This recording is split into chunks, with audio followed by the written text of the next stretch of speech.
हमारे बीच में बिट्टू चौहान जी आए हैं, गब्बू सरपंच अलियाबाद से आए हैं और सभी तालियां आपकी सरकारें नहीं कर पाई, वो इस शख्स ने करके दिखाया। ऐसी महान शख्सियत के लिए ताली बजाकर आप सबका उनका स्वागत करें, अभिवादन करें। हमारे बीच में शेर सिंह जी राणा, खासतौर मानू भाई आए हैं, युधिष्ठिर राणा जी आए हैं, उनका भी स्वागत करते हैं। हम आप सबका यहाँ पहुंचने पर हार्दिक अभिनंदन और स्वागत करते हैं। स्वागत और अभिनंदन की इस बेला में, इस कड़ी में राहुल चौहान जी रतनथल से आए हुए हैं और हमारे भांजे के रूप में यहाँ जय भगवान सरपंच जी भी रतनथल बाद से आए हैं, हम उनका भी स्वागत करते हैं। उनके साथ आए हुए सभी युवा साथियों का और उनकी पूरी टीम का हार्दिक अभिनंदन करते हैं, स्वागत करते हैं। भले ही हमारे बीच में अगर कोई नाम ऐसा मेरे से त्रुटिवश छूट जाए तो आप प्लीज स्टेज के माध्यम से अपना नाम बता दें ताकि उनका भी स्वागत यथायोग्य किया जाए।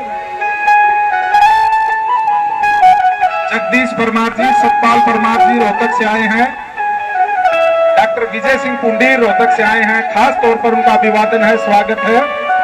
और इस पवित्र पंचायत का साकार रूप ले ऐसी हम कामना करते हैं और आप सबसे, सबके साथ सहयोग और आशीर्वाद से ये पंचायत अपना साकार रूप लेगी ऐसी। रोहित हुड्डा रोहतक से हमारे बीच में आए हुए हैं, हुड्डा साहब का भी हम स्वागत करते हैं। अभी मैं सभी से गुजारिश करूंगा कि वो अपना अपना स्थान ग्रहण कर लें। ये हमारी गरिमा भी है और पंचायत की का एक संविधान भी है। आप सबसे मैं गुजारिश करूंगा कि जहां आपको स्थान है वहीं पे अपना बैठ जाएं ताकि आज का हमारा जो विचार विमर्श है वो शुरू हो सके। पूरे हरियाणा से हमारे बीच में एक पंचायती निर्णय लेने के लिए दूर दराज से भी समाज की सरदारी उपस्थित हुई है। मैं सभी का इस मौके पर इस महापंचायत में छत्ती इलाके की सरदारी की तरफ से अभिनंदन, स्वागत, अभिनंदन करता हूं। कृपया अपना अपना स्थान ग्रहण करें और शाही की ताकत है, वो सो गई तो समझो लोकशाही भी खत्म हो गई। आज दिल्ली में बैठी हुई लाखों करोड़ों रुपए खर्च करके जो पूंजीपतियों के द्वारा हवा बहाई जाती है चुनाव में, उस हवा में हमें नहीं बहना है। हमने गुलाना चौक सम्राट पृथ्वीराज चौहान की इस भूमि से एक हवा बहानी है जो दिल्ली के तख्तो ताज को उड़ा के ले जाएगी। आपकी बहनी चाहिए। आज वो निर्णय इस पंचायत में लिया जाएगा। 2 दिन पहले ही भगवान की जो खूब दृष्टि पड़ी, ओलावृष्टि हुई हमारे इलाके में, खड़ी फसल, कटी हुई फसल, उसका नुकसान हो गया, खामियाजा हो गया। वो तो होना ही था। जब जिस राम जी ने प्राणी मात्र में प्राण डाल रखे हैं और उस राम जी की एक मूर्ति में तुम प्राण प्रतिष्ठा करके नाचो गाओगे तो ये ओले तो भाई पड़ेंगे ही। आप जीते जागते भगवान श्री राम के प्राण हो। आप में तो जन्म से ही प्राण प्रतिष्ठा है। उस प्राण प्रतिष्ठा को आपने उजागर करना है। ढोंग और पाखंड से छुटकारा पाना है। झूठी लफ्फेबाजी में, झूठी हवाबाजी में नहीं बहना है। आज कुछ इस पंचायत में महत्वपूर्ण निर्णय लिए जाने हैं। आप उन्हीं बिंदुओं पर अपने विचार रखेंगे ताकि कोई निर्णय हो सके। 2024 के लोकसभा में रोहतक लोकसभा क्षेत्र से 19 लाख वोटर हैं। 19 लाख वोटर में 80,000 वोट तो सिर्फ क्षत्रिय राजपूत सरदारी के वोट हैं। 4 लाख वोट अनुसूचित जाति की सरदारी के वोट हैं और 6 लाख वोट जो पिछड़ा वर्ग है उसके वोट हैं। अब आप देख लो 19 लाख में से ये 11 लाख वोट जो है उसको कैसे हम लामबंद करके और यहां से फतेह ले सकें। 2019 के चुनाव में भारतीय जनता पार्टी का उम्मीदवार जो सबसे ज्यादा वोट ले सकता था 5,73,000 वोट, उस 5,73,000 वोट में आपकी वोट भी शामिल है। और जब वो वोट घटेंगी तो वो कहां जाके टिकेगा इस बात का अंदाजा लगा सकते हैं। कांग्रेस का उम्मीदवार भी ज्यादा से ज्यादा अब तक घने से घनी वोट लेके 2019 में सिर्फ 5,66,000 वोट ले पाया था। उस 5,66,000 वोट में भी आपकी सरदारी की वोट शामिल है। तो हमने 25 मई को क्रियान्वित करना है, इसको लामबंद करके और जनता के उम्मीदवार आपके अपने जो आज तय करोगे आप, जो भाई शेर सिंह राणा तय करेगा, आपकी सारी सर्वथा पंचायत तय करेगी, उस उम्मीदवार को जिता के भेजोगे। एक नई हवा चलेगी और वो रोहतक लोकसभा क्षेत्र से चलेगी, हरियाणा से चलेगी, क्योंकि अब तक जितने भी सत्ता परिवर्तन देश में हुए हैं रोहतक हरियाणा से ही चल के हुए।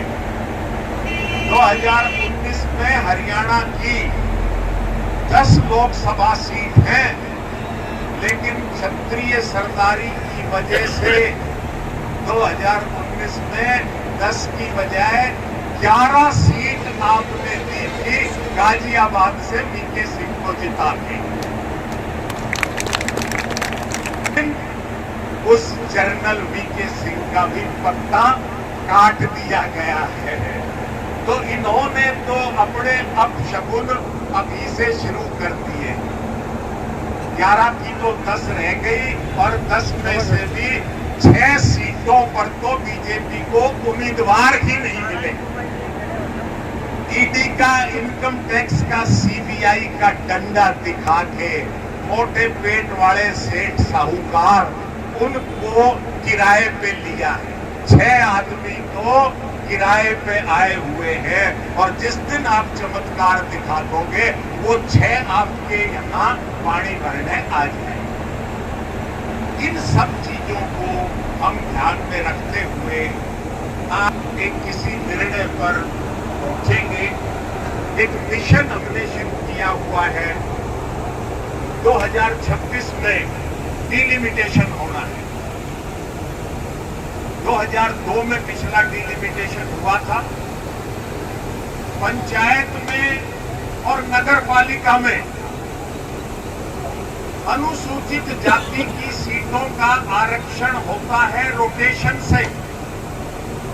भारत के संविधान आर्टिकल 243 और 243 के मुताबिक, लेकिन विधानसभा और लोकसभा की सीटों का आरक्षण आर्टिकल 330 और आर्टिकल 332 के तहत जिस विधानसभा या लोकसभा सीट में अनुसूचित जाति की संख्या ज्यादा है उन सीटों को रिजर्व किया जाए।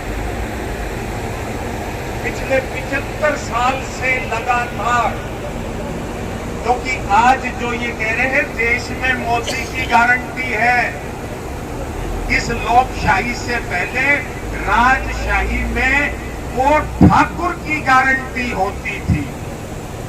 गांव बस्ती का खेड़ा, ठाकुर साहब की हवेली मकान बाद में बनता था। पहले इस कमेरे वर्ग को, काम करने वाले को, पिछड़े को, अनुसूचित जाति वर्ग की ढाणी और बस्ती बसाई जाती थी। ठाकुर साहब साहूकार से ऋण लेके गांव में 36 बिरादरी को भूखा नहीं मरने देता। आज उस 36 बिरादरी को जो इन राजनीतिक षड्यंत्रकारों ने हमारे से दूर कर दिया है, उनको साथ लेके हमने लोकसभा और विधानसभा में भी रोटेशन से आरक्षण की सीटों की व्यवस्था करवानी है। झज्जर से ही 2 आरक्षित बने, बादली में भी तो SC 18 से 22% तक रहता है, रोहतक में भी तो SC 18 से 22% है, सोनीपत में भी तो SC रहता है, गुड़गांव शहर में भी SC रहता है। वहां से क्यों नहीं MLA और MP SC समाज का बने? हमने उस समाज को समानता के साथ ऊपर उठाना है। जैसे राजशाही में हमने उनका पालन पोषण और संरक्षण किया था, ऐसे ही अब इस लोकशाही में ये जिम्मेवारी आप लोगों पर, इस सरदारी पर आ पड़ी है, उसका आपने ख्याल करना है। इन बिंदुओं पर हम चाहेंगे कि हम अपने अपने विचार रखें। धन्यवाद। मैं भाई सुभाष परमार जी से आग्रह करूंगा। पद्मावती बकुल से, और हम जब पद्मावती के पास पे चलेंगे और राजपूत हैं, हम अपने राजपूत भाई सभी से छोड़ के विनती करते हैं अपने बच्चों को, सभी राजपूतों को जागरूक करके और झंडे के साथ हम सदा रहेंगे, रहते आए और रहते रहेंगे। न सरकार से हम डरेंगे न डरते, कभी दिल्ली कहीं जहाँ भी जाना होगा हम अपने राजपूतों की जान से उठाएंगे, मरने मिटने के लिए तैयार, अपने हक को ध्यान से लेंगे, ध्यान से अपने बच्चों को सिखाएंगे कि राजपूत का क्या स्थान थी, क्या पृथ्वीराज चौहान ने हमारे लिए क्या किया, महाराणा प्रताप ने क्या किया। वो आज हमारे सभी भाई पंचायत मंत्री बैठे महाराणा प्रताप की स्थिति में जय सिंह राणा भाई के साथ में मैं इसमें हो सकती हूँ कि हम साथ हैं और साथ रहेंगे एकदम तक। आप आगे बढ़ो, हम तुम्हारे साथ हैं, हम राष्ट्रवादी जिंदाबाद भाई जय सिंह राणा जिंदाबाद। इस कार्यक्रम के केंद्र बिंदु भाई शेर सिंह राणा जी, वह सर्व समाज से आए हमारे बीच में प्रबुद्ध व्यक्तियों, वह मेरी मातृशक्ति, वह मेरे युवा साथियों, आप सभी का इस बुलाना की पावन धरती पर स्वागत है, अभिनंदन है। मैं सबसे पहले भाई शेर सिंह राणा के लिए कहना चाहूंगा कि भाई अतीत से सवाल नहीं होते, अतीत से सवाल नहीं होते, अतीत खुद जवाब होता है। अतीत से सवाल नहीं होते, अतीत खुद जवाब होता है। चिरागों की तरह चलाना पड़ता है दोस्तों, मैज बूटियां बेचने से इंकलाब नहीं होते। तो भाई शेर सिंह राणा ने इस धरती पर जन्म लेने के बाद अपनी जवानी अपने राष्ट्र को, अपने हिंदू राष्ट्र को समर्पित की है। ये छोटी बात नहीं है मेरे भाइयों। वो शख्स आपके बीच में बैठे हैं भाई शेर सिंह राणा, जो तिहाड़ जेल को तोड़ के अपने पृथ्वीराज चौहान हिंदू सम्राट की अस्थियों को बाइज्जत अफगानिस्तान से हिंदुस्तान में लेके गंगा में अर्पित करने वाले शख्स आपके बीच में बैठे हैं। तो उनको नतमस्तक करता है पूरा हिंदुस्तान और 36 बिरादरी। मेरे छत्री भाइयों, आप कभी अपने मुंह से ये मत कहो कि हम अकेले हैं। आपके पीछे ये 36 बिरादरी बिल्कुल तैयार है, क्योंकि आपके पूर्वजों ने इन 36 बिरादरियों की रक्षा के लिए अपने प्राणों की आहुति दी है, अपने खून से इनको बचाने के लिए अपने सर काम करवाए हैं। तो 36 बिरादरी का भाईचारा आपके साथ है, सर्व समाज आपके साथ है, इस बात में कोई दो राय नहीं है। मेरे साथियों, भाई शेर सिंह राणा ने ये पार्टी का गठन किया है इस सर्व समाज के दम पर। तो सर्व समाज से मेरा निवेदन है कि भाई आज जो समय है वो लोकतंत्र का समय है, वोट की मार का समय है।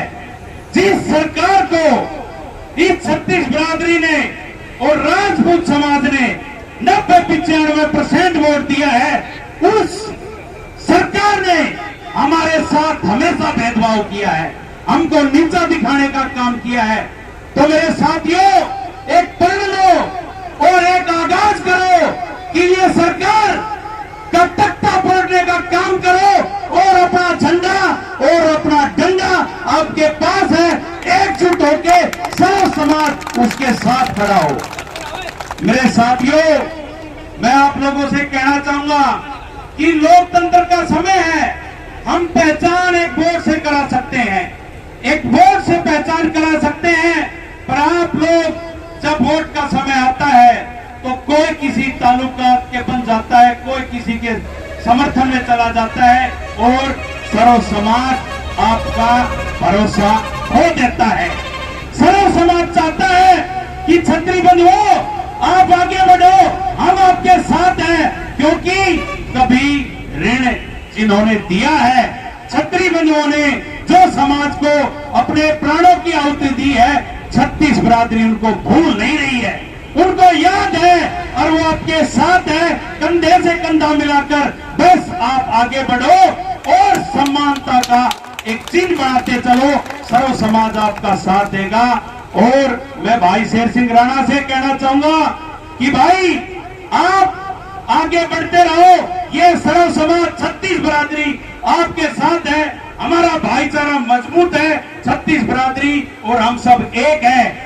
आज से पहले आपने सुना होगा, इस सरकार की अगुवाई के बाद जिस दिन से सरकार आई उस दिन से जातियों में बांटना शुरू कर दिया इस सरकार ने।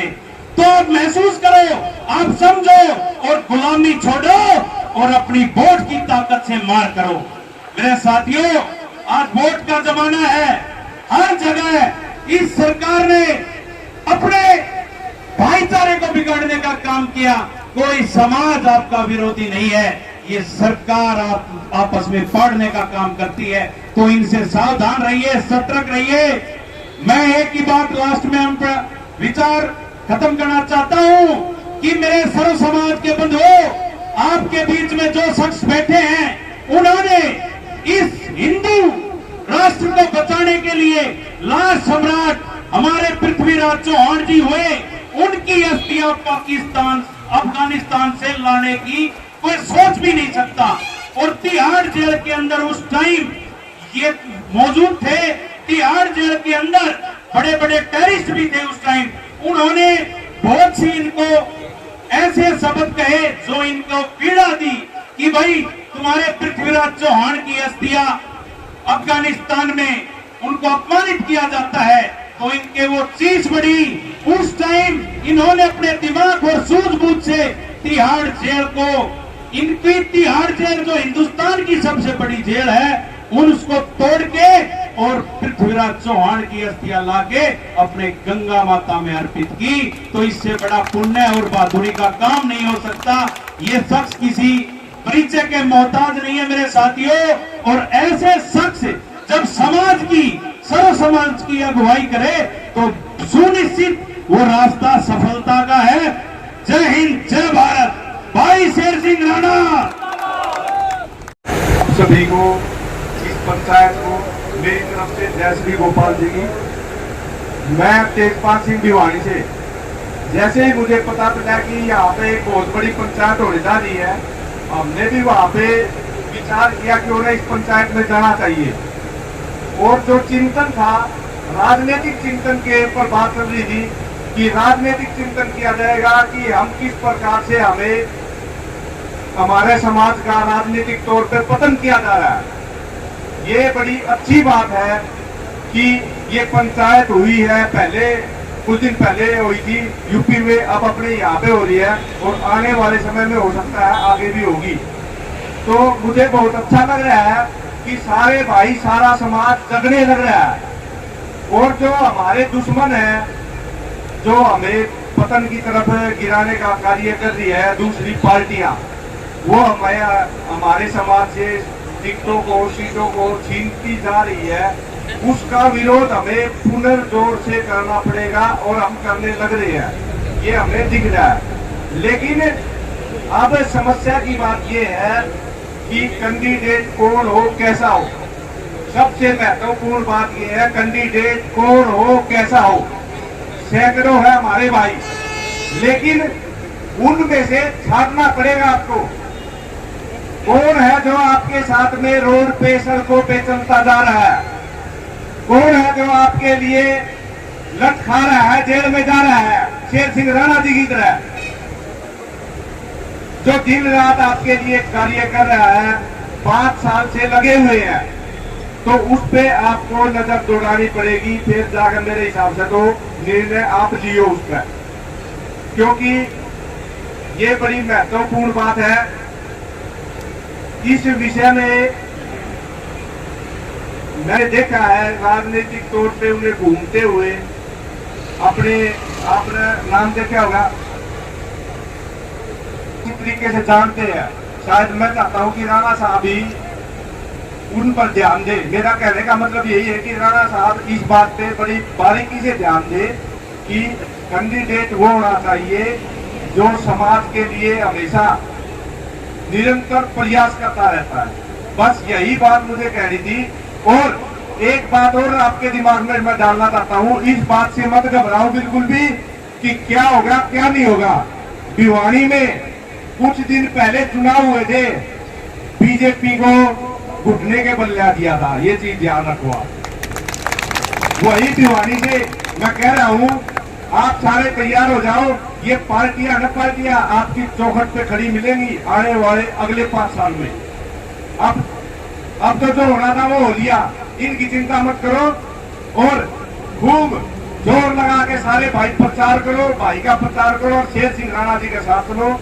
हम शेर दिल से शेर सिंह राणा जी के शुरू से साथ हैं और आगे भी रहेंगे। भाई शेर सिंह राणा जिंदाबाद। राजपूत सरदारी, अन्य अन्य समाजों के आए हुए मेरे भाई, मेरी मातृशक्ति, मेरे नौजवान साथियों, मैं सूबेदार वीर सिंह चौहान, राष्ट्रीय कार्यवाहक अध्यक्ष, भारतीय जवान किसान पार्टी, सैनिकों की पार्टी। सैनिकों का कोई राजनीति से कोई वास्ता होता है क्या? नहीं होता। बहन जी, फौजियों का राजनीति से कोई वास्ता होता है क्या? नहीं होता। जब कहते हैं जब पाप का घड़ा भरता है तो फूटता है। आज इन नेताओं के पाप का घड़ा भर चुका है। रावण की हत्या हुई तो कौन आए? श्री राम आए। कंस की हत्या हुई तो कौन आए? श्री कृष्ण जी आए। और आज इन रावण और कंस रूपी नेताओं की हत्या हुई तो कौन आगे? ये फौजी भाई आगे, फौजी। आज बहुत ही खुशी का पल है। आज हमारे बीच में भाई शेर सिंह राणा जी जो कि योद्धा है, और एक योद्धा हम भी हैं। हमने सीमाओं को युद्ध लड़ा है, और एक ये योद्धा है जिन्होंने पूरे देश की लड़ाई लड़ी है। महाराणा प्रताप जी के, महाराणा हमारे पृथ्वीराज चौहान जी की अस्थियां ला करके पूरे राजपूत समाज का तो गौरव ऊंचा किया ही किया है, पूरे देश का भी नाम रोशन किया है। और एक योद्धा दूसरे योद्धा का सम्मान करता है। मैं सम्मान करता हूं आपका, बहुत बहुत बधाई हो आपको, और बहुत बहुत मुझे खुशी है कि एक योद्धा का सम्मान योद्धा कर रहा साहब। रही बात राजनीतिक, उसकी बात मैं आपको बता देता हूं। 5 हरियाणा में 10 सीटें हैं, 10 में से 5 सीटें हम घोषणा कर चुके हैं, और जिसमें कि 3 उम्मीदवार हरियाणा के आपके बीच में है। एक हमारे अंबाला से है, ये रिजर्व कॉन्स्टिट्यूएंसी है, बलजीत सिंह रंगा साहब हैं। बलजीत सिंह रंगा अंबाला के लोकसभा उम्मीदवार है भारतीय जवान किसान पार्टी के। 1 मिनट आपकी खड़े सर। हमारे रोहतक लोकसभा के साहब जगबीर जी हैं, जगबीर चौधरी। इस बहाली को बिठा करके अपने राजपूत समाज के साथ हूँ। घोषणा कर चुका हूँ मैं, क्योंकि अपना अपना होता अपने समाज के बीच में। मैं आपको ये आश्वासन देता हूँ, जहाँ पर भी बात आएगी भाई शेर सिंह राणा की, हम देखिए अगर बात आती कांग्रेस या भाजपा की, हम कदापि उनके साथ कोई गठबंधन नहीं करेंगे। आज लिख लेना, एक राजपूत की जुबान है।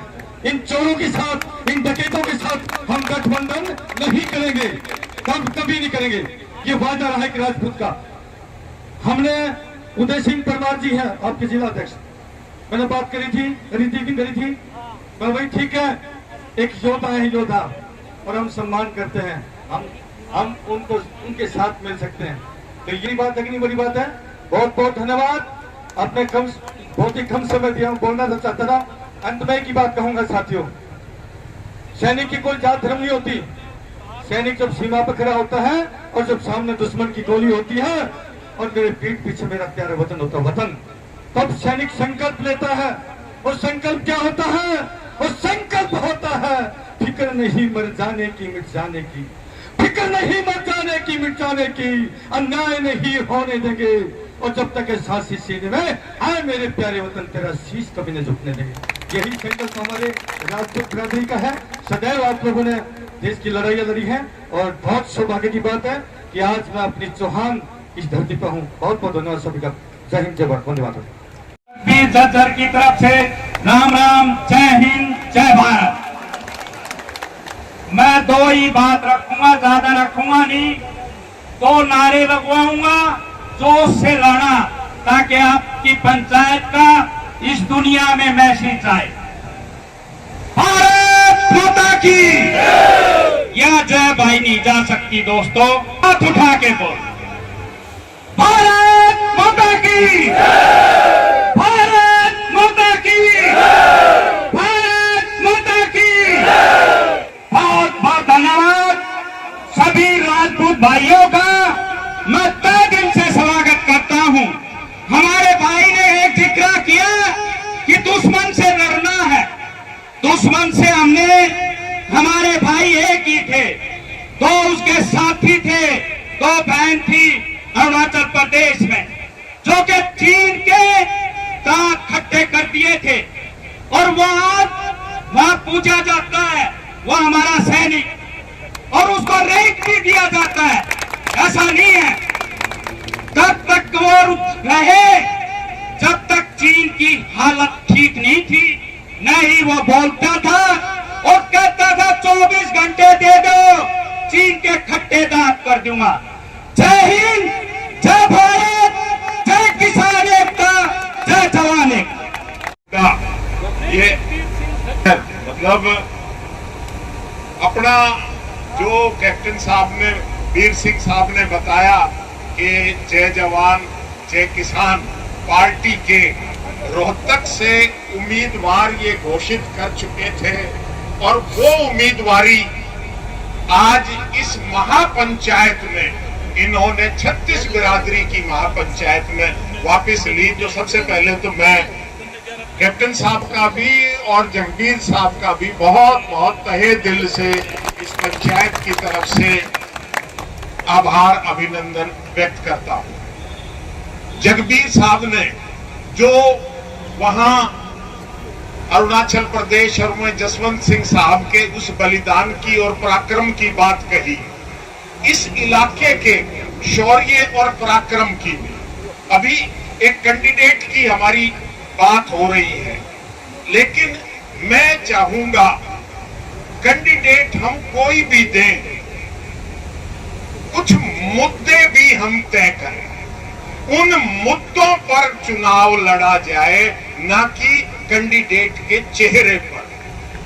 आपके झज्जर हलके का ही 2 दिन पहले चौधरी देवीलाल ने अपने सिंबल और कैंडिडेट को हटा के वोटिंग से 2 दिन पहले कैंडिडेट बदल दिया। बोले भाई इसकी वोट देनी है, और मेधावी कीर्ति जीत गई। उन मुद्दों की मैं एक बानगी, वैसे तो पूरा मैनिफेस्टो बनेगा बाकायदा, लेकिन ये हमारी सैनिकों की खान है ये इलाका और पूरा हरियाणा।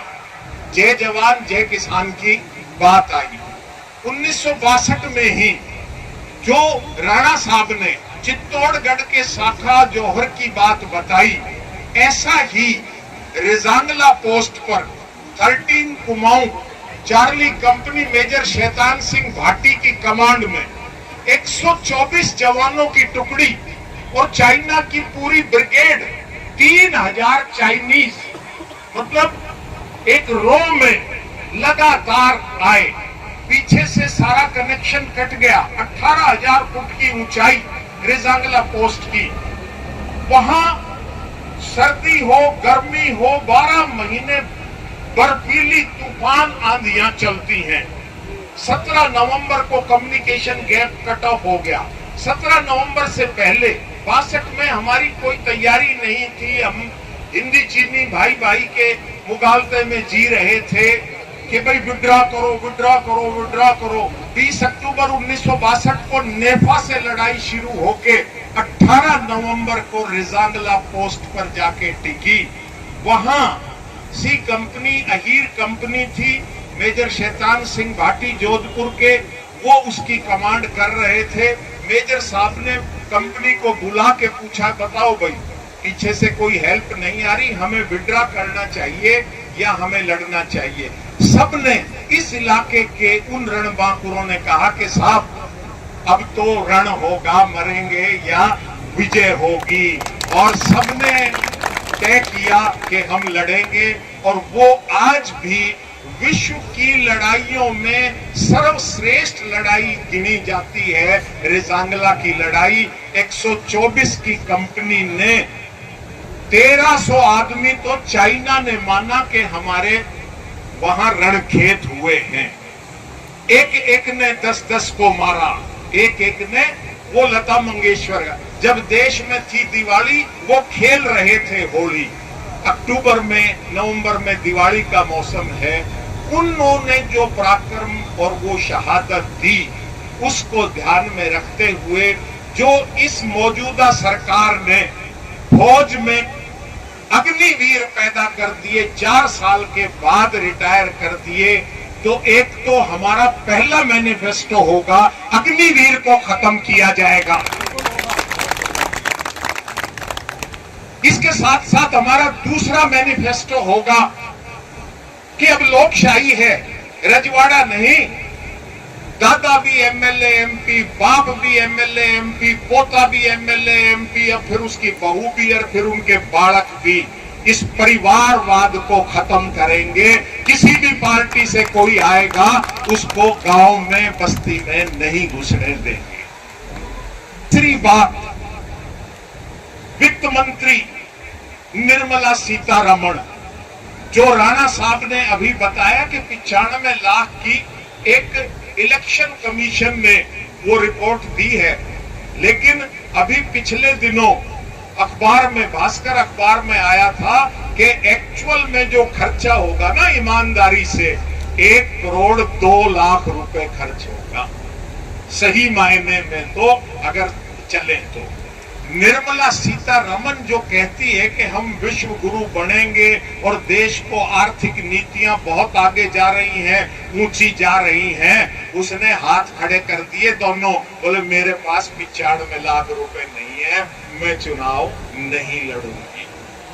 ये तो हमारी अर्थव्यवस्था का हाल है जो हमारा वो निर्मला सीतारमण। और इन्होंने क्या पॉलिसी बनाई, 5-5 किलो अनाज 81.3 करोड़ आबादी को हम दे रहे हैं और अगले 5 साल भी देंगे। हमारा मैनिफेस्टो होगा कि ये जुमलेबाज 2014 में काला धन लाने के लिए 15 लाख रुपए हर खाते में डलवा रहे थे, अब सबके तो खाते खुल गए।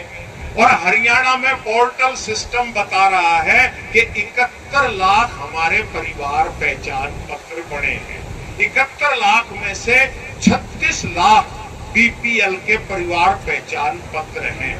तो भाई हम ये 5 किलो अनाज की बजाय हमारा कैंडिडेट जीत जाता है तो पार्लियामेंट में हम चाहे उसे अपनी तनख्वाह में से देना पड़े, अपने इलाके के हर उस परिवार पहचान पत्र को जो पात्र होगा 15-15 हजार रुपए महीने उसके खाते में डलवाएंगे। ये मिनिमम प्रोग्राम।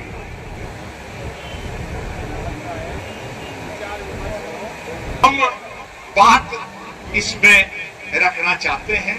दूसरा, जो डिलिमिटेशन का परिसीमन 2026 अब आ रहा है, उसमें हम ये चौधर खत्म करने के लिए, यहां हुड्डा साहब कहते हैं कि मेरी चौधर है, मेरे बाप की चौधर है, मेरे बेटे की चौधर है, सांगी की चौधर है। गुड़गांव में, अहिरवाल में रामपुरा हाउस कहता है कि हमारी चौधर है, पुश्तैनी चौधर है। भिवानी में गोलागढ़ ये कह रहे हैं कि हमारी चौधर है, हमारे बाप दादा की चौधर है, हमारे बच्चों की। इस चौधर को खत्म करने के लिए, जैसे पंचायत में और नगर पालिका में रोटेशन के हिसाब से रिजर्वेशन एससी की सीटों की होती है, हमारा ध्येय है कि 2026 के डिलिमिटेशन में हम एमएलए और एमपी की सीटों का रिजर्वेशन भी रोटेशन से करवाएंगे, ताकि रोहतक भी रिजर्व होगी, गुड़गांव भी एक दिन रिजर्व होगी। अब खाली अंबाला और सिरसा ही क्यों रिजर्व है? तो मैं चाहता हूं कि भाई इन बातों पर भी हमारा कैंडिडेट गौर करेगा, और भी आप जो सुझाव देते रहोगे उन चीजों को लेंगे। और जो राणा जी ने इच्छा जाहिर की है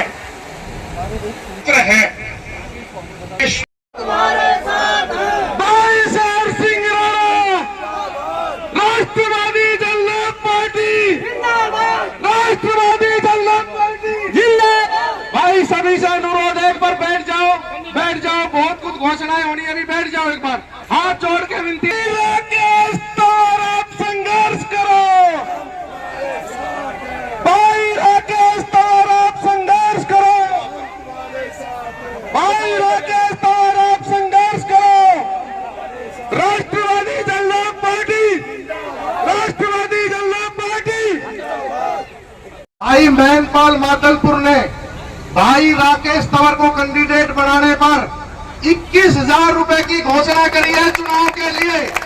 और मैं राकेश तंवर जी से भी ये अनुरोध करूंगा, जो मान सम्मान समाज दे रहा है, उस मान सम्मान को जी से अनुरोध करूंगा कि वो अपनी बात समाज के बीच में रखें। आज ये जो पंचायत यहाँ पर आप सबके माध्यम से रखी गई है, हमारी जो राजपूत सभा है उसके अध्यक्ष नरेश चौहान जी के नेतृत्व में, उनकी अध्यक्षता में, जो आज रोहतक लोकसभा और उसके आसपास क्षेत्र के गणमान्य लोग और एक राजपूत और छत्तीस बिरादरी के लोग यहाँ पर हम मौजूद हुए हैं, और इस मुद्दे पर मौजूद हुए हैं कि जिस तरीके से क्षत्रिय समाज का हर राजनीतिक दल ने और विशेषकर भारतीय जनता पार्टी ने पूरे देश में, पूरे हरियाणा में करीब 50 साल तक उसका दोहन किया, उसका इस्तेमाल किया, और इस्तेमाल करके जैसे नींबू निचोड़ के और फेंक देते हैं ना, इसी प्रकार से जितनी उसकी ताकत थी, जितना उसका रस था समाज का, पूरा निचोड़ दिया। आपको अच्छे से याद होगा, आज से 10 साल पहले जिस भारतीय जनता पार्टी को कोई पूरे हरियाणा में पूछता नहीं था, जिसके 2 या 1 विधायक भी बहुत मुश्किल से बनते थे, उसके ऊपर करीब 50 साल तक राजपूत समाज हरियाणा का लगा रहा, अपनी वोट देता रहा। वो हारते रहे, लेकिन राजपूत समाज अपनी वोट उनको देता रहा। और कई सालों तक ऐसे लगातार भाजपा को वोट देकर, उसको आगे बढ़ाकर, अपने धन का इस्तेमाल करके, अपने समय का दोहन कराकर जिस राजनीतिक दल को सबसे बड़े राजनीतिक दल के रूप में परिवर्तन किया, उसने सत्ता में आके सबसे पहले राजपूत समाज की बेइज्जती करने का काम किया। चाहे वो कैथल में हमारे बुजुर्गों की पगड़ी उछालने का काम हो, उनके ऊपर लाठीचार्ज करने का काम हो, चाहे जो है राजपूत समाज के ऐसे लोग जो 5-5, 6-6 लाख वोटों से जीते हुए हैं, उनका बेवजह ऐसे ईमानदार लोगों का टिकट काटने का काम है। आपके सामने है, चाहे गाजियाबाद में जनरल वीके सिंह जी हो, उत्तर प्रदेश का कोई भी राजपूत नेता हो, हरियाणा की तो बात ही छोड़ दीजिए। हरियाणा में तो जब से हरियाणा बना है 75 साल से किसी को इस लायक ही नहीं समझा इन्होंने। तो ये बड़े दुर्भाग्य की बात है। आज से 6 महीने के बाद इस हरियाणा में विधानसभा के चुनाव है। अगर आज हम कोई निर्णय लेके, कोई ऐसा निर्णय जिससे आने वाले विधानसभा चुनाव में ये भाजपा, ये कांग्रेस आपके सामने नमस्तक हो, आपके सामने घुटनों पर आ जाए, तो ऐसा कोई समझदारी के साथ आपको ऐसा कोई निर्णय आज लेना पड़ेगा इस पंचायत में।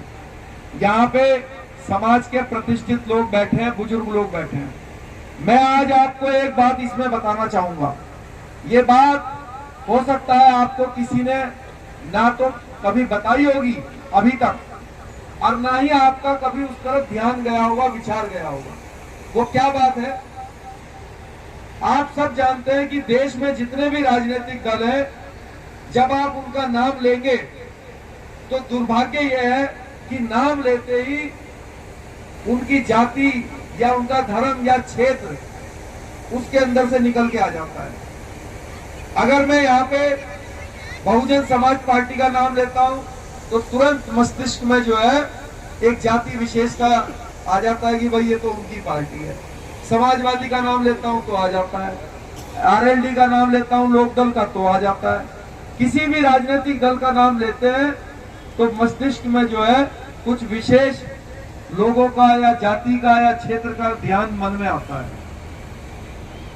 भारतीय जनता पार्टी का भी जब नाम लेते हैं तो भारतीय जनता पार्टी के लिए ये बोला जाता था कि भाई ये तो लाला बनियों और राजपूतों की पार्टी है।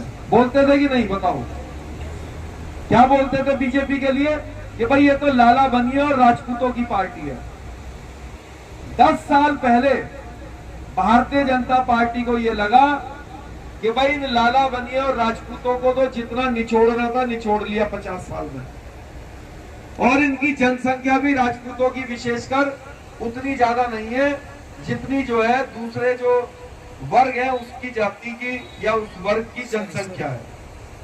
तो इन्होंने जो अपना टैग है, जिसको टैग बोलते हैं ना कि भाई ये तो राजपूतों की पार्टी है, तो उसको टैग को बदलने के लिए इन्होंने ये प्रयास किया कि भाई जो पिछड़े समाज के हमारे भाई हैं अब उनकी तरफ फोकस किया जाए। राजपूतों को जितना निचोड़ना था निचोड़ लिया, अब पिछड़ों को अपने साथ लाकर उनकी एनर्जी को निचोड़ा जाए। तो जब उनके पास गए, उनसे कहा कि भाई आप आओ हमसे जुड़ो, तो उनको विश्वास नहीं हुआ। कहने लगे आप तो भाई राजपूतों की पार्टी हो, उस तरफ ध्यान ज्यादा देते हो, नेता भी आपके अधिकतर वही है। तो इन्होंने एक रणनीति के तहत आपस में चर्चा की कि भाई राजपूतों को अपने से दूर करो, इनको थोड़ा सा बैक करो, जिससे कि जो समाज हमारे से नहीं लग रहे हैं इनको देखकर या इनके कारण कि भाई ये तो इनकी पार्टी है, वो हमारी तरफ आकर्षित हो।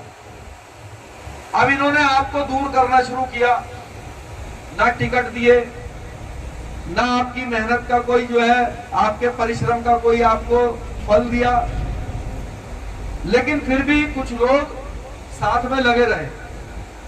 लगे रहने के कारण जैसे आम चर्चा में हम करते हैं कि भाई हम पे विकल्प क्या है, अगर बीजेपी को वोट नहीं देंगे तो किसको देंगे। अब बीजेपी ने सोचा यार इनको कुछ दे भी नहीं रहे हैं, फिर भी ये दूर नहीं भाग रहे, तो उन्होंने कहा एक काम करो, दूसरा जो समाज है वो अभी भी विश्वास नहीं कर रहा है कि भाई हम इनको दूर कर रहे हैं। तो रणनीति बनी कि भाई ऐसा कुछ करो कि ये खुद ही कहें कि भाई इन्होंने हमें लूट लिया। तो इन्होंने कहा कि भाई एक काम करो, इनको कुछ देना भी नहीं है, इनके लठ भी मारने हैं, जिससे कि ये सड़कों पर बैठे आज की तरह और खुद ही रोना धोना करें कि भाई ये हमारी पार्टी नहीं है, ये हमें कुछ नहीं देगी, और दूसरे लोग इनकी तरफ आकर्षित हो। तो मैं आपको एक बात क्लियर बता देना चाहता हूं कि पूरे देश के अंदर जो राजपूत समाज के लोग सड़कों पर बैठ रहे हैं या ये सोच रहे हैं कि हम गुस्सा दिखाएंगे, नाराजगी दिखाएंगे तो बीजेपी लाइन पे आ जाएगी, ये मेरी बात याद रखना। जिसको ये गलत फहमी हो राजपूत समाज को पूरे भारत में कि हमारे गुस्सा करने से, हमारे आंदोलन करने से या हमारे कुछ भी कार्रवाई करने से बीजेपी हमसे डर जाएगी, तो इस बात को आप दिमाग से निकाल लेना। ये भी उनकी रणनीति है। वो चाहते हैं कि आप गुस्सा करो, नाराजगी दिखाओ, जिससे कि सड़क पे चलने वाला, जिसको बीजेपी अब भविष्य में निचोड़ना चाहती है, वो खुद ही देखकर कहे कि हाँ भाई अब ठीक है, अब तो ये सड़क पे आ गए, अब तो आ जाओ इन बीजेपी के साथ जुड़ जाओ। तो उनको जोड़ने के लिए अब आपको कुछ नहीं मिलेगा, ये आप ध्यान रखना। अब तो हमें कोई नया रास्ता बनाना पड़ेगा जिससे कि उस रास्ते से हम अपना जो बच्चों का भविष्य है उसको बचा लें, जिससे कि जो हमारे समाज के साथ अन्याय हो रहा है, भेदभाव हो रहा है, उसको जो है खत्म कर लें। और उसका एक ही तरीका है लोकतंत्र के अंदर, वो तरीका है चुनाव लड़ना उनके सामने जो आपको कुछ वैल्यू नहीं दे रहे हैं, जो कुछ समझ नहीं रहे हैं। आज देश में लोकसभा चुनाव है, कई लोग बोलते हैं कि भाई ये बड़ा चुनाव है, आपकी छोटी सी राजनीतिक दल है, अगर लड़ेंगे तो हार जाएंगे, जीत जाएंगे।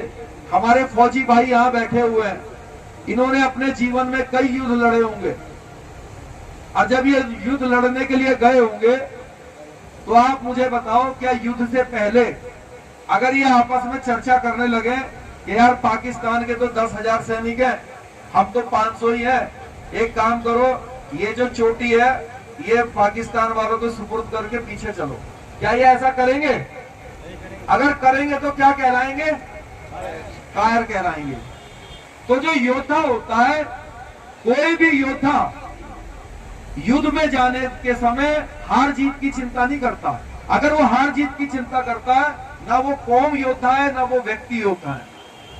तो अगर आज आप चुनाव में जाने के लिए, ये भी एक युद्ध है, अगर आप इस चुनावी युद्ध में जाने की बात कर रहे हो तो हार जीत के ऊपर से निकलना पड़ेगा। हार जीत तो ऊपर वाले के हाथ में होती है, चाहे रोहतक हो, चाहे गुड़गांव हो, चाहे कोई लोकसभा हो। अरे भाई एक ही व्यक्ति जीतेगा और सब उसमें हार जाएंगे, तो क्या अपने घर पर बैठ जाएं? बताओ आप, एक ही तो जीतेगा, तो हार जीत की क्या चिंता करनी। मैं अपने पूर्वजों से संबंधित एक कहानी आपको बताना चाहता हूं, आप सबको पता भी होगी। हमारी माताएं बहनें यहाँ बैठी हैं, इन्होंने अभी जिक्र भी किया था, मां पद्मावती जी का नाम आप सबने सुना होगा, मां पद्मनी जी का। जब मां पद्मावती जी को ध्यान में रखकर खिलजी ने राणा रतन सिंह जी का जो किला था चित्तौड़ का, उसका घेराव कर लिया। और आपको पता है कि खिलजी के पास 1 लाख से ज्यादा की सैनिक थी। 1 लाख से ज्यादा सैनिकों ने चित्तौड़ के किले को घेर के रखा, और जब कई महीने हो गए किले का घेराव करे हुए, और चित्तौड़ के अंदर जो राशन था, जो पानी था, जब वो खत्म होने की तरफ गया, तो राणा रतन सिंह जी के जो कुछ सलाहकार थे उनके पास आए। उन्होंने कहा, राणा जी जो राशन है अब वो सिर्फ 3 से 4 दिन का बचा है, पानी भी खत्म होने वाला है, और अब आप ये बताइए कि अब हम क्या करें, क्योंकि अभी तो बाहर सेना जो है घेरा लगा के बैठी है खिलजी की। तो उनमें से एक सलाहकार बोला कि करना क्या है, एक काम करते हैं, मां पद्मावती जी को खिलजी के सुपुर्द कर देते हैं और युद्ध लड़ने से बच ले जाते हैं, हमारे लोगों की जान बच जाएगी। तो मैं आपसे ये पूछना चाहता हूं कि उस सलाहकार की बात राणा रतन सिंह जी को और दूसरे सलाहकारों को मान लेनी चाहिए थी कि नहीं माननी चाहिए थी? बताओ जी आप। नहीं माननी थी, और मानी भी नहीं। और जब नहीं मानी तो परिणाम ये हुआ कि आज कई सौ वर्षों के बाद भी हम राणा रतन सिंह जी, 14,000 जो हमारी माताएं बहनों ने जिन्होंने जोहर किया, उनको आज भी हम उनकी पूजा करते हैं, उनको याद करते हैं। सिर्फ 20-25 हजार होने के बाद भी उन्होंने किले का दरवाजा खोला, साका किया और 1 लाख सैनिकों से ज्यादा से युद्ध किया। उनको पता था 1 घंटे के अंदर हम सब शहीद होंगे, हमारी गर्दनें कट जाएंगी, लेकिन उन्होंने शहीदी करी। और इतिहास में अनेक ऐसे वाक्य हैं। तो आप तो ऐसे लोगों को बेवकूफ बोलोगे, कहोगे क्या जरूरत थी जब पता था 25 हजार है। आप मुझे ये बताओ, 25 हजार लोगों को मालूम नहीं है कि 1 लाख से लड़ेंगे तो क्या परिणाम होगा? पता था कि नहीं? लेकिन परिणाम की चिंता करी उन्होंने? क्यों नहीं करी? क्योंकि वो क्षत्रिय थे, असली क्षत्रिय जिसको बोलते हैं। और आज हम क्या है? हम तो अभी गिनती करने लगते हैं। आज क्षत्रिय कैलकुलेटेड हो गया है। आज कैलकुलेटर बैठता है कि रोहतक में तो हम इतने हैं, लड़ेंगे तो इतनी वोट आएंगी, ये होगा वो होगा। अरे भाई, अब तो लड़ने के लिए गर्दन भी नहीं कटवानी पड़ती, बटन ही तो दबाना पड़ता है। अगर हम अपने पूर्वजों के रास्ते पे चल के बटन दबाते हुए भी डरते हैं तो फिर अपने आप को क्षत्रिय कहना बंद करना चाहिए। बताइए कितने शर्म की बात है कि आज हमें अपनी गर्दन नहीं कटवानी, फिर भी हम इतना डरते हैं कि हार जाएंगे, जीत जाएंगे। तो मेरा तो आपसे यही कहना है, यही निवेदन है कि हम आज राणा रतन सिंह जी, मां पद्मावती जी के रास्ते पर चलें। या तो हम शहीद होंगे या तो हमारी गिनती होगी इतिहास में कि 50 हजार राजपूत थे रोहतक में जिन्होंने अपनी उपस्थिति दर्ज कराई। जैसे 25 हजार राजपूतों ने खिलजी के साथ युद्ध में उन्होंने उपस्थिति दर्ज कराई। 16 हजार हमारी माताओं बहनों ने जोहर करके उपस्थिति दर्ज कराई। आज तो ना जोहर करना है हमारी किसी माँ बहन को और ना किसी को आपको साका करना है। आज तो क्या करना है? सिर्फ बटन दबाना है। बटन भी कहां दबाना है? हो सकता है आप भाजपा के हो, कांग्रेस के हो, और हो सकता है चुनाव तक भाजपा कांग्रेस के साथ ही घूम लो, लेकिन बटन कहां दबाना है? बटन दबाना है ऐसी ही एक जगह होगी, ऐसे पर्दा होगा, पर्दे के पीछे जाओगे। आज हमें कई लोग बोलते हैं अगर बहन मायावती जी किसी कुत्ते के भी पट्टा बांध दें तो उसके समाज को सिर्फ हाथी दिखता है। और आपके घर में 50 साल से भी काम कर रहा होगा, उसको आप कितना समझा लो फिर भी वो जाके जो है हाथी पे ही बटन दबा देगा। चाहे आप उसके घर में, आपके घर में वो 50 साल से काम कर रहा हो, जाएगा ना, उसको आप कहना ताऊ इस बार कमल पे बटन दबा देना, कहेगा ठीक है। और जब जाएगा वोटिंग मशीन के पास तो बाहर सीआरपीएफ वाला खड़ा होगा, हमारे फौजी साहब जैसे कोई अर्धसैनिक बल का, कहेगा हाँ भाई, वो कहेगा जी मैं ठाकुर हूँ, होगा बड़ी बड़ी मूछ होंगी, कहेगा ठाकुर हो चाहे जो मर्जी हो, वोट डालने तो सिर्फ यही जाएगा, बाहर खड़ा होगा, करेगा नहीं। जब चुनाव वोट डालने जाते हो तो जिसकी वोट है वही तो अंदर जाएगा। और जब वो अंदर जाएगा और वोटिंग मशीन के सामने जाके यूं खड़ा होगा, देखेगा, उसको ध्यान आएगा यार ठाकुर साहब ने कहा था कमल पे दबा देना, हाथ पे दबा देना, वो देखेगा।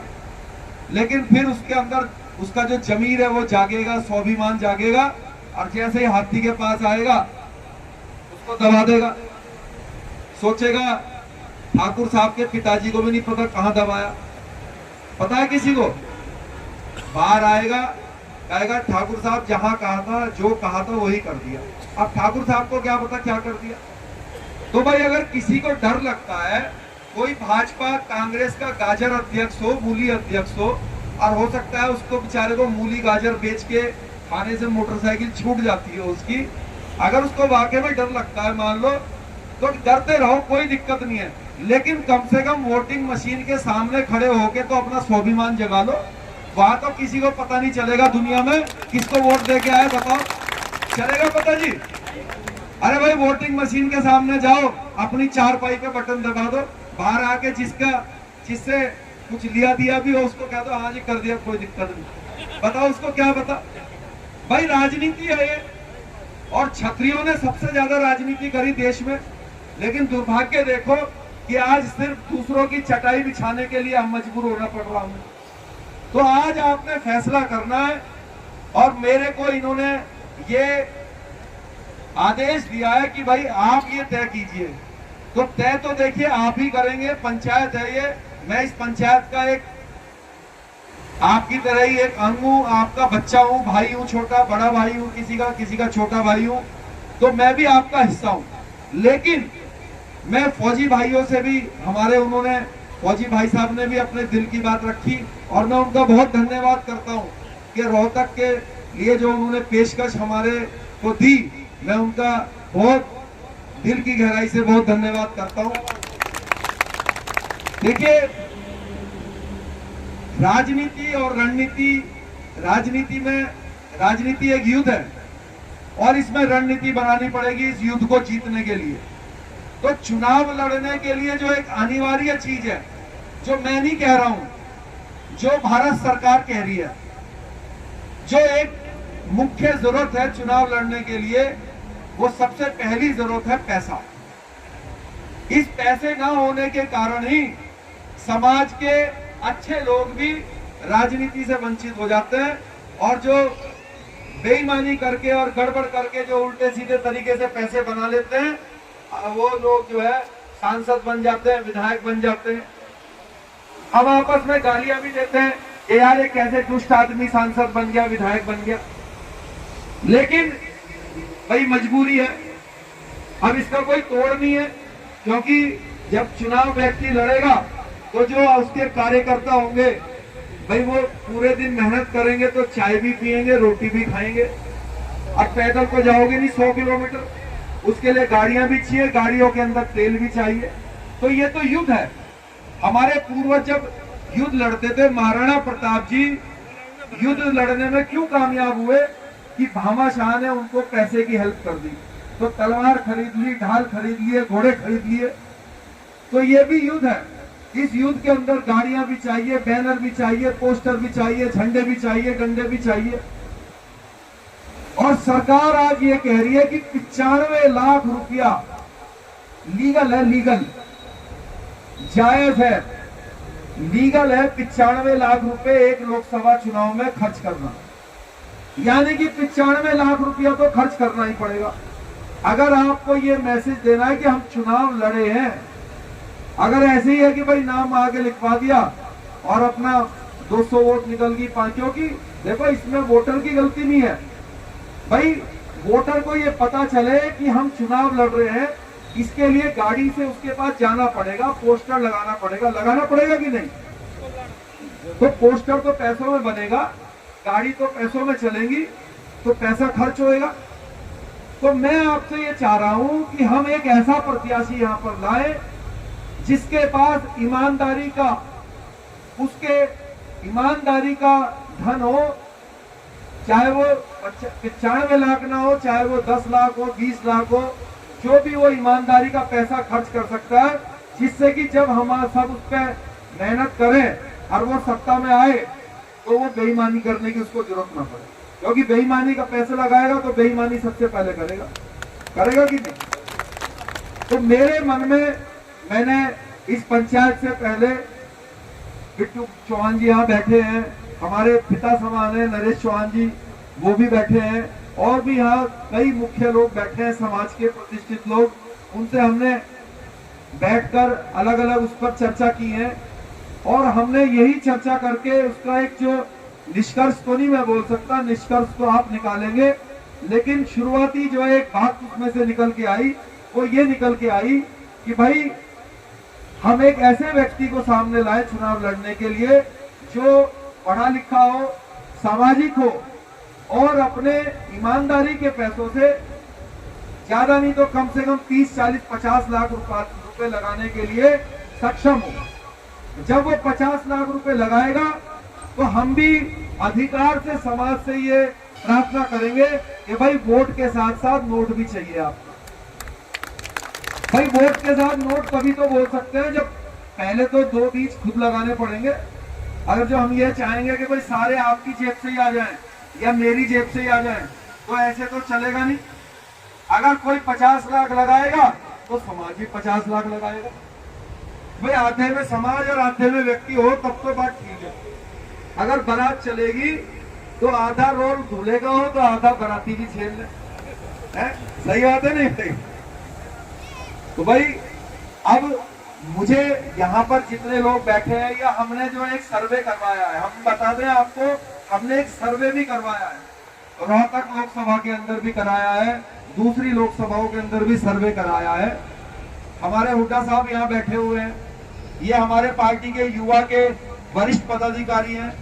इनकी भी बहुत इच्छा है कि ये रोहतक लोकसभा से चुनाव लड़े। हुड्डा साहब का जो गांव है, कौन सा गांव है?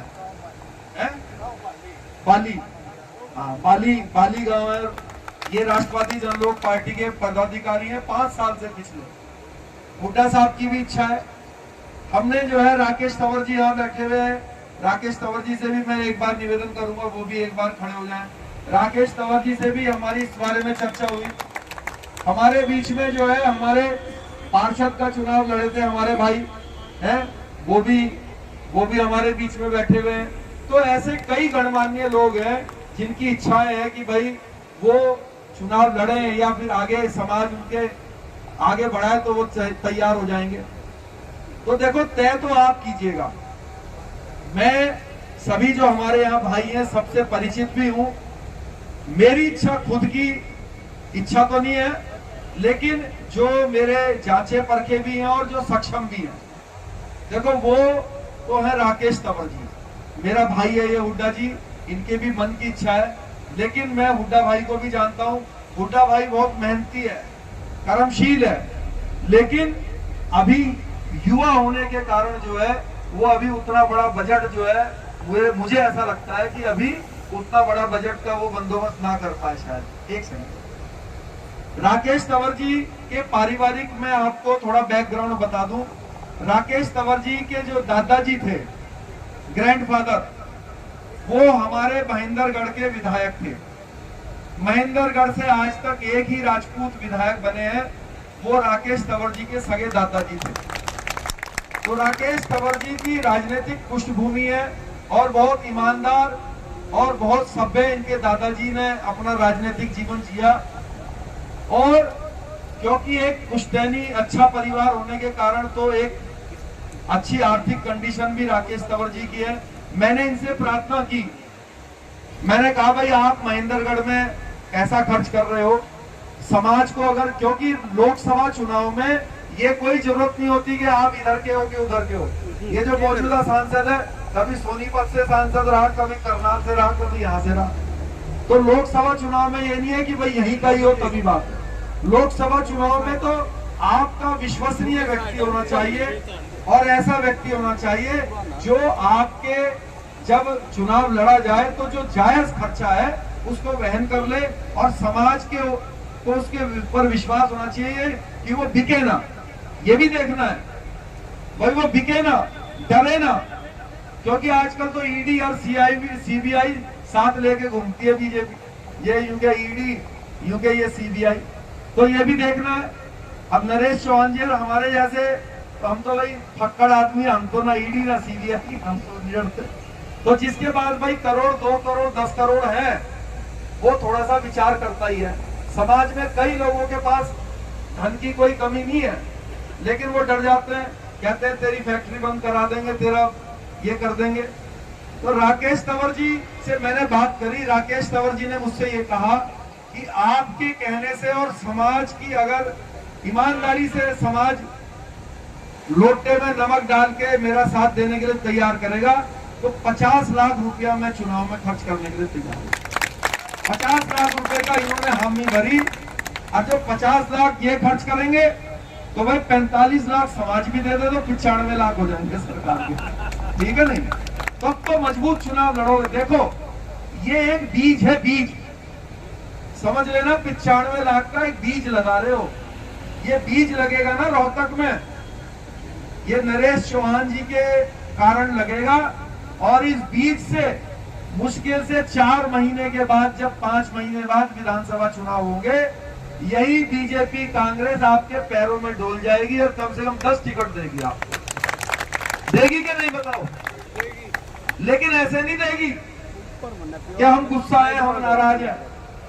इनकी पूंछ पकड़ के खींचनी पड़ेगी, तुम्हारी ऐसी की तैसी आ जाओ लाइन पे। इनके सामने चुनाव लड़ना पड़ेगा डंके की चोट पर, और चुनाव लड़के अपनी गिनती करानी पड़ेगी, चाहे हार हो चाहे जीत हो। राणा रतन सिंह की सेना की तरह अपनी गिनती करानी पड़ेगी। हमें 25,000, हमें 50,000।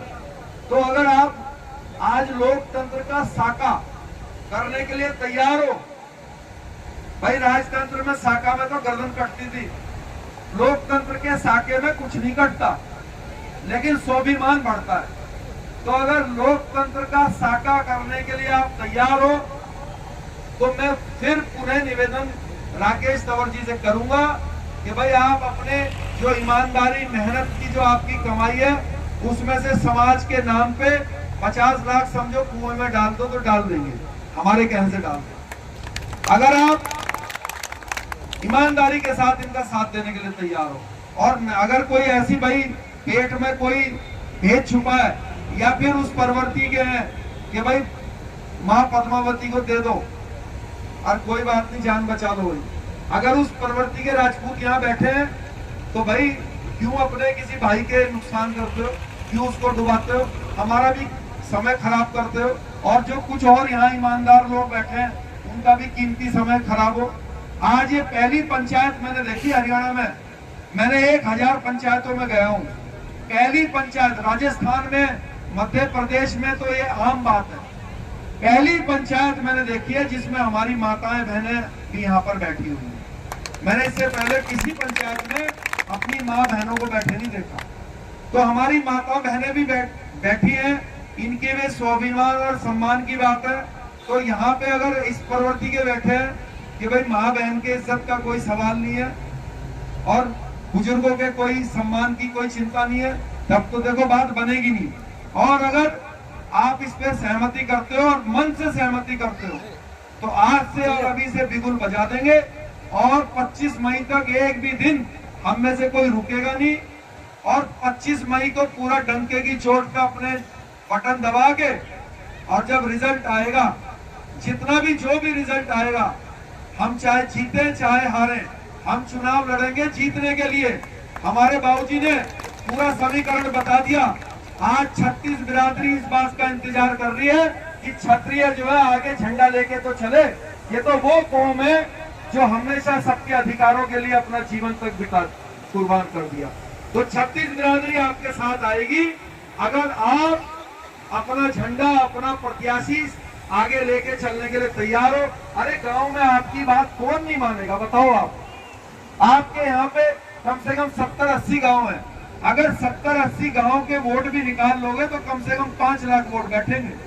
अगर आपने सारे के सारे गांव की वोट निकाल ली तो किसी दूसरे जो समाज का, हमारे गांव में जो दूसरे अन्य समाज का हमारा भाई है, वो भी तो हमारा भाई है, उसको भी आप जो है प्यार से समझाओगे कि भाई इस बार अपने को वोट दे ले। मैं जिम्मेदारी लेता हूँ कि ये जो चारपाई है, इस चारपाई पे 36 बिरादरी को बैठाएंगे और सबका अधिकारों की रक्षा करेंगे, सबके सम्मान की रक्षा करेंगे। तो मैं अपने आदरणीय पिता समान नरेश चौहान जी से प्रार्थना करूंगा कि वो अपना निर्णय दें, अपना आदेश दें। अगर उनसे पहले कोई अपनी बात रखना चाहता है, हमने अपनी बात रख दी है। कोई भी बात, इसमें कोई भी वो नहीं है, ये पंचायत है, सबको अधिकार है अपनी बात रखने का।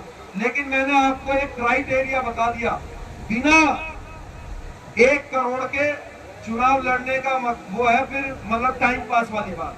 तो टाइम तो पास करेगा नहीं क्षत्रिय समाज, तो मजबूती से लड़ेंगे हम।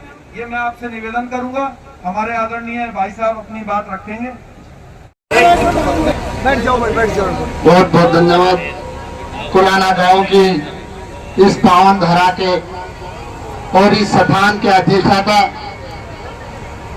पृथ्वीराज चौहान की प्रतिमा के आंगन में हम सब महापंचायत के रूप में इकट्ठे हुए, मैं पृथ्वीराज चौहान के चरणों में शीश रखते हुए पृथ्वीराज चौहान के सभी वंशजों, इस महापंचायत में आए दूर दराज से यारे प्यारे 36 बिरादरी के गणमान्य प्रमुख और पंच पटेल, साथ में हमारी मातृशक्ति जो आप इतनी तन्मयता से और इसी गर्मी में और इसी लाम में, लाम इतनी मातृ है माननीय अध्यक्ष जी, रुपया मिल जाए आदमी को नहीं मिल रहा। अपन सारे खेतीदार किसान आदमी हैं, फसल कुड़ी खड़ी है, सिरसों कुड़ी खड़ी, गेहूं कड़े खड़े, रुपये मिल जाए आदमी को नहीं मिल रहे, फसल सबकी कुड़ी खड़ी। फिर भी इतनी भारी संख्या में आप इस महापंचायत में अपना कीमती समय छोड़ के पहुंचे। सबसे पहले मैं यहाँ पहुंचे सभी वन्य और सम्मानित साथियों का दिल की गहराइयों से वंदन करता हूं, अभिनंदन करता हूं। आपकी पंचायत की अध्यक्षता कर रहे हरियाणा राजपूत प्रतिनिधि सभा के अध्यक्ष राव नरेश सिंह चौहान साहब और मेरे जैसे लाखों करोड़ों युवाओं के आदर्श और उच्च प्रेरणा के स्रोत हिंदुस्तान ही नहीं बल्कि पूरे विश्व में प्रतिशोध के प्रतिकार के रूप में जाना जाता है। अपने झंडे और अपने झंडे महाराणा प्रताप जी के रास्ते पर चलने वाले स्वाभिमानी माननीय श्री शेर सिंह राणा साहब, आपका मैं हरियाणा की हमारी इस कुलाना की धरा पर पहुंचने पर आपका स्वागत करता हूं, धन्यवाद करता हूं। माननीय श्री शेर सिंह राणा साहब और आज की इस पूरी महापंचायत में मुझ पे जो विश्वास दिखाया, पूरी पंचायत ने इसका समर्थन किया। मैं राकेश तौर आपसे वादा करता हूं, मेरी उम्र अभी करीब 42-43 साल है और अगले 30 वर्ष यदि मेरे साथ कोई बड़ी दुर्घटना ना हुई, कोई गोली कांड या एक्सीडेंट ना हुआ, तो जो आज आपने मुझ पे विश्वास जताया है, आपने महापंचायत में करीब 100 गांवों की इस पंचायत में मुझ जैसे अनुज बालक के विश्वास और भरोसा आपने जताया है। मैं मां भवानी की सौगंध खाके कहता हूं कि अगले 30 साल तक आपके हकों की लड़ाई लड़ूंगा, आपके रोजगार की लड़ाई लड़ूंगा, आपके रोजगार की चिकित्सा की व्यवस्था की लड़ाई लड़ूंगा।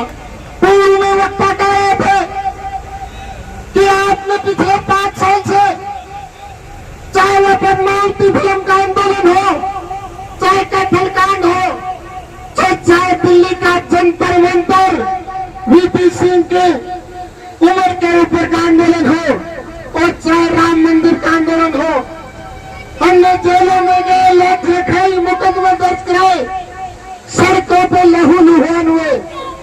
ठीक उसी तरह अगले 30 साल भी आपके बीच, आपके साथ सड़क पे से ताल मिलाने का कार्य करूंगा। मैं ऐसा नहीं कि ये 2 महीने का चुनाव है और पहले जो प्रत्याशी आए पार्टी ने घोषणा कर दी और चुनाव लड़के धन से, बल से, बाहुबल से, पैसे से, गठन और संगठन से चुनाव लड़के चले गए। हम उनमें से नहीं, हम सामान्य और गरीब परिवारों से हैं, संघर्ष करना चाहते हैं। अगले 30 साल तक ना तो ये जगह छोड़ेंगे, ना ये घर छोड़ेंगे और ना आज की महापंचायत में आपने जो एहसान हम पे किया है, आपका वो एहसान आजीवन भर नहीं भूलेंगे। अपने जीवन का पल पल अपने पवित्र रक्त का कण कण आपके लिए बहा देंगे, लेकिन पीछे नहीं हटेंगे। अगले 30 साल आपके बीच रहूंगा। और मेरी एक और विशेषता है साथियों, नगर विधानसभा से मैं चुनाव लड़ रहा था, एक कह रहा था कि बार बार शिक्षा मंत्री को नहीं बढ़ू, इनका मुख्यमंत्री बढ़ूंगा, तो एक ने तो मुख्यमंत्री बना के भेज दिया। तो मैं नंदगढ़ विधानसभा से दोबारा चुनाव लड़ रहा हूं। अभी नंदगढ़ विधानसभा में हरियाणा की 10 लोकसभा सीटों के सबसे ज्यादा क्षत्रिय समाज के वोट नंदगढ़ भिवानी लोकसभा में है। 2,65,000 वोट राजपूत समाज के नंदगढ़ भिवानी में है और सारे राजपूत समाज के साथ साथ सभी बिरादरी के लोग कह रहे हैं कि आप नंदगढ़ भिवानी लोकसभा लड़ो। क्यों? क्योंकि इसमें आप तो आपकी विधानसभा है।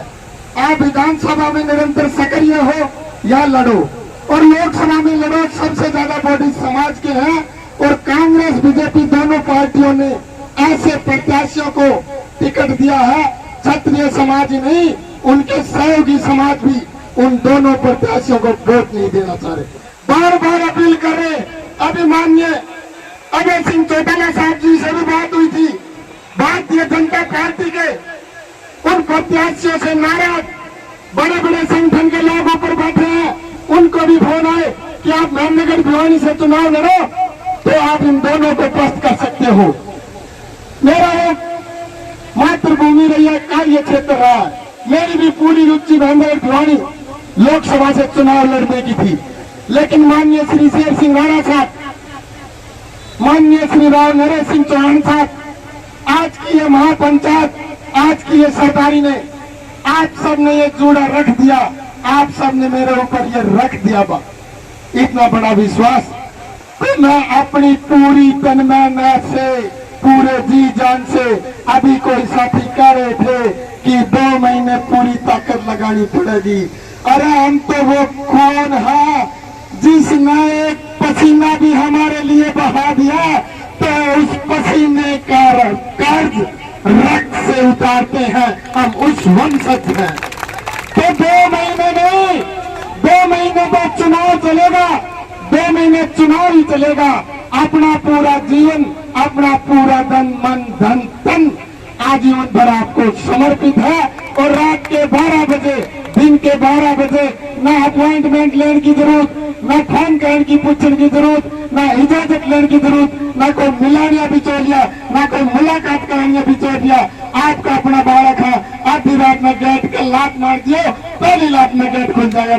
कुर्ता पकड़ कर पूछ लियो, हाथ पकड़ कर पूछ लियो, कोई बात हो तो। ऐसा नहीं कि दिल्ली से थोपे गए व्यक्ति, जो कि मैं 3-4 दिन पहले इस एरिया में घूम रहा था, ऐसे सैकड़ों गांव हैं कि दिल्ली से थोपा गया व्यक्ति पहले लोकसभा चुनाव में नहीं आया, और फिर दोबारा से उसी व्यक्ति को हमारे ऊपर लाद रहे हैं। अब हम उस व्यक्ति को सहन नहीं कर पाएंगे। ये मैं नहीं बोला, सैकड़ों गांव के लोग बोले कि 5 साल पहले है तो गांव में नहीं आया, 5 साल के बाद नहीं आ रहा, फिर आएगा, तो हम ये सहन नहीं कर पाएंगे। अभी बात आ रही थी राष्ट्रवादी जनलोक पार्टी के बारे में, मुझसे पूर्व सभी वक्ताओं ने कहा। अभी मैं एडवोकेट सुधीर जी को कह रहा था कि मेरा नंबर आएगा कि बोलने के लिए, मेरे पास बातें भी होनी चाहिए बोलने से पहले। मीडिया के साथी, और ऐसा लग रहा है कि रोहतक लोकसभा में तो नेशनल एंड इंटरनेशनल मीडिया भी पहुंच रही है, जैसे जैसे चुनाव चलेगा पहुंचेगी। तो मैं कह रहा था सुधीर जी को, अचानक से बात हुई तो मेरे पास बातें नहीं है, बातें होने चाहिए रोहतक लोकसभा के। तो बोले डाटा में क्या देखूं? मतलब डाटा में देखो, ये हमारा सारा ठाकर भाई बावड़ा हो रहा, बीजेपी बीजेपी बीजेपी। ये 2009 में कितनी बड़ी पार्टी थी, तो वो देख रहे 2009 में बीजेपी कोई मैंने बोला आपने ज्ञान को नहीं, नेट बाहर में जाकर नेट तेज चलाओ। 2009 में बीजेपी का उम्मीदवार का वोट कितना आया था रोहतक में? वो बोले कि मैं तो वकील हूँ, पढ़ा लिखा हूँ, बीजेपी को नाम ही कौन दिया? नाम नहीं है, व्यक्ति में डाल के देखो। 2009 के लोकसभा के चुनाव में बीजेपी का नाम नहीं है। बीजेपी ने चुनाव लड़ा, हरियाणा जनहित कांग्रेस कुलदीप बिश्नोई ने पार्टी बनाई, उसके गठबंधन से चुनाव लड़ा। नो कांग्रेस एक बोलेगे, यही था ना, यही था नो कांग्रेस। अरे जिस पार्टी का 10 साल पहले नाम ही कोई नहीं, और वो आज हमने नु कहा सदियां तक हमारा गुलाम और सदियां तक हम थारा मैं तक। 2009 में आपके यहाँ उस पार्टी का नाम नहीं है। मात्र 2014 और 19 में, 14 और 19 में थोड़ा बहुत चला, लेकिन जिस तरह से 2009 में नाम नहीं था, ठीक उसी तरह ये बातें ढूंढते रहिए, 2024 में नाम नहीं पाओगे। ये मैं आपके बीच कह रहा हूँ, देख लेना मेरी बात उठिए तो। मैं 2009 की बातें दे रहा, और 2024 के डाटा भी लिख लो। 2024 में रोहतक लोकसभा चुनाव में भारतीय जनता पार्टी और कांग्रेस के प्रत्याशियों का नाम नहीं मिलेगा जिस तन्मयता से आप लगे रहो।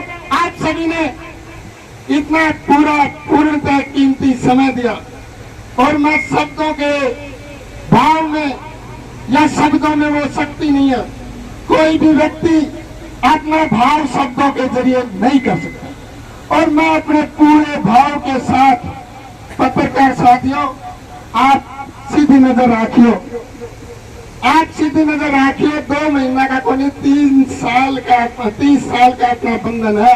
मैं आपके बीच रहूंगा और ये लड़ाई जारी रखूंगा। बहुत बहुत धन्यवाद। जय हो पृथ्वीराज चौहान। देखिए, आज महापंचायत हुई कुलाना चौक झज्जर पर और नरेश चौहान जी जो कि राजपूत प्रतिनिधि सभा के अध्यक्ष हैं, उनके नेतृत्व में ये महापंचायत हुई और इसमें राजपूत समाज के साथ 36 बिरादरी भी शामिल रही।